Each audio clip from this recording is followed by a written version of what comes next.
Watch as Press Secretary Leavitt brings the receipts on how Trump is fixing Biden's devastating economic failures.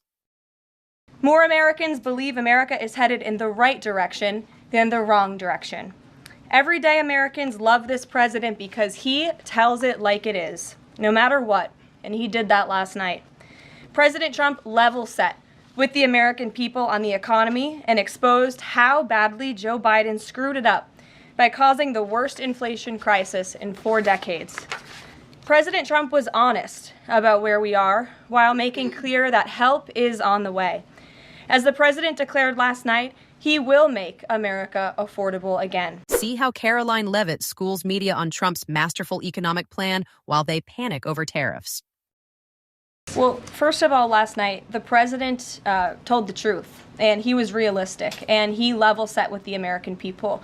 And I think, frankly, it's very refreshing, and everybody in this room should be very grateful that we have a president who tells the truth about the reality of the economic situation that we are in, unlike the previous president who lied to everybody's faces, saying inflation was transitory, saying it was under control, saying that the border was secure, when none of that was true. So the president is being frank and honest, and the American people elected this president to have monumental reform and change, including rebuilding our manufacturing base in this country, standing up to foreign nations who have been ripping off our country for decades. And that requires a little bit of disruption. That requires a lot of effort and work that this president is focused on doing. With that said, as the president said last night, his administration is wholeheartedly committed, of course, to ending the inflation nightmare caused by the Biden administration. Look at the deregulation efforts.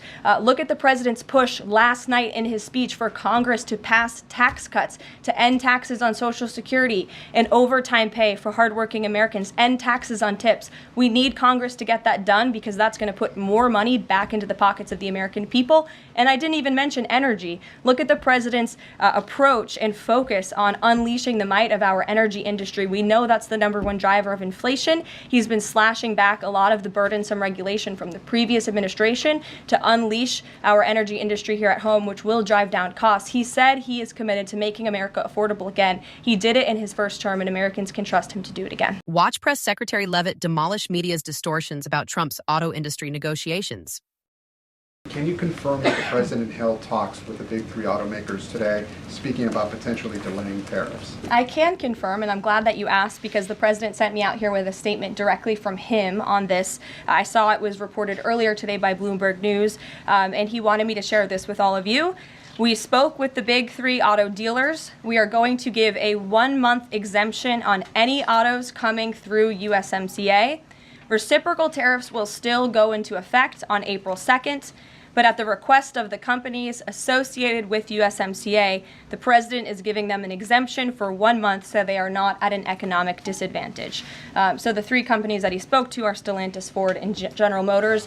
They requested the call, they made the ask, and the president is happy to do it. It's a 1-month exemption.